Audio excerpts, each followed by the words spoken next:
Hi friends, I'm back with our bedtime story for tonight, and this one is Cloudy with a Chance of Meatballs Part 2, and it's titled Pickles to Pittsburgh.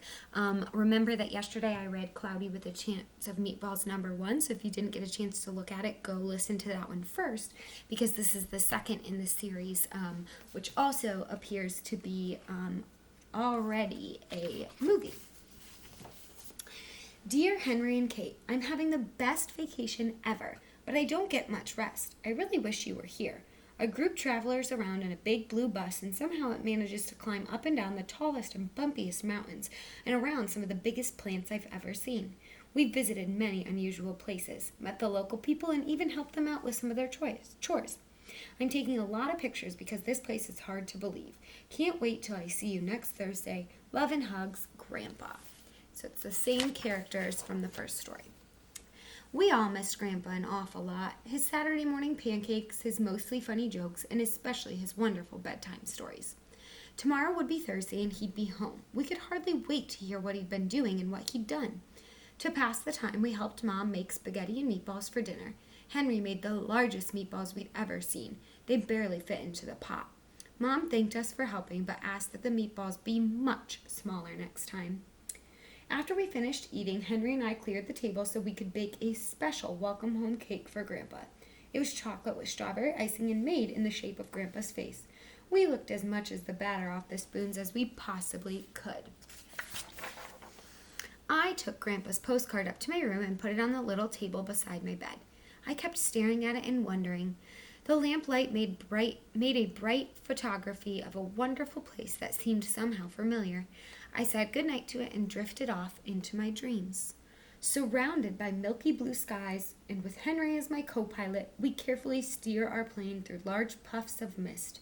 Soon we find ourselves soaring over an island, a very lumpy island, and from the air it looks like a gigantic feast. Immense vegetables, salads, and desserts lie beneath us.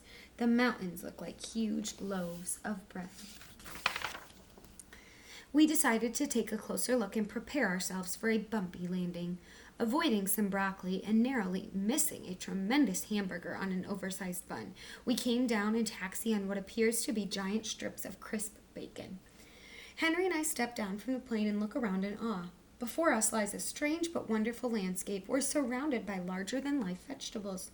Nearby is a lake that smells like breakfast, bordered by leafy jungles of lettuce that resemble tossed salad. We try to keep our balance as we walk around to the top of a gigantic bagel and past a forest of towering carrots. One is pierced by a tunnel large enough for a car to drive through. Off in the distance, we see popcorn snowing down onto the peaks of enormous rolls, and way above our heads, high up in the trees that look like broccoli, chubby birds are nesting in huge, shredded wheat biscuits. Ahead of us, at the end of the long road, what looks like an abandoned tower. Eager to know where we are, we start walking towards it. Sweet-smelling rain begins to fall, and it collects in hundreds of open containers that are lined up in a field beside the road. Lots of orange puddles are everywhere. It's orange juice. All of a sudden, we find ourselves standing in the shadow of a giant tuna fish sandwich being delicately airlifted by a helicopter. And in the distance, another helicopter races off with a jumbo pickle in tow. When we reach what is left of the town, we see remnants of a sign welcoming us to a place called Chew and Swallow. Somehow I know I've heard that name somewhere before. We walk through the entire town in amazement. Up ahead, lots of workers wearing helmets and dressed in matching uniforms are loading huge potatoes onto a truck. Other trucks sag under the weight of immense artichokes, enormous eggplants, and massive peas and carrots. Foot-long veal cutlets are stacked up to be packed in for shipping. To the east, the weather is changing and we can see sandwiches raining down. As soon as they land, they are piled up neatly, ready for shipment on the freighter anchored down by the shore. Shipping schedule. Monday, chili to Chile, milk to Milwaukee, hamburgers to Hamburg. Tuesday, pickles to Pittsburgh, pears to Paris, and artichokes to Argentina. Large reservoirs of milk and cream flow into extra-large containers, which are lined up and ready to be loaded onto the ship. Printed on the sides of the trucks are the words Falling Food Company, large food for large and small countries, free. One of the workers tells us that Chew and Swallow used to be a very ordinary little town, except that instead of weather, food rained down from the sky for breakfast, lunch, and dinner. Back then, he says, by some quirk of nature, the falling food grew larger and larger, and storms of gigantic food threatened normal life. So the people took their belongings and sailed away to a new land on rafts made of huge slices of stale bread. Remember that from the story, the first story. They returned years later to see what had happened to Chew and Swallow, and they discovered an endless food supply and decided to create the Falling Food Company. Now daily shipments are made to all parts of the world, from the smallest town to the largest cities, and as soon as the food lands, it's wrapped, boxed, bottled, or packaged and sent to the people that need it. Even with poverty and drought throughout the world,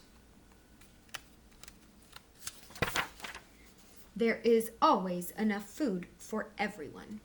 Henry and I think it's a great idea, and we wish we could stay and work here, but I don't think they hire kids. It's getting late and we hate to leave, but we really have to be heading home. Mom's expecting us for dinner.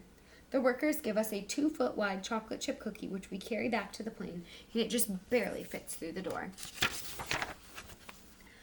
We buckle up and I rev the engine as we start rolling down the bacon runway. As everyone waves goodbye, we can see dinner approaching from the west. Spaghetti and meatballs, I think.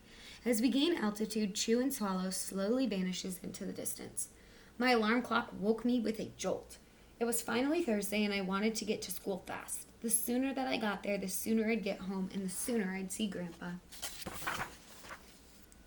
When we got home, we ran as fast as we could into Grandpa's waiting arms. I brought back something for you, said Grandpa, and he gave us each a very large box containing a chocolate chip cookie.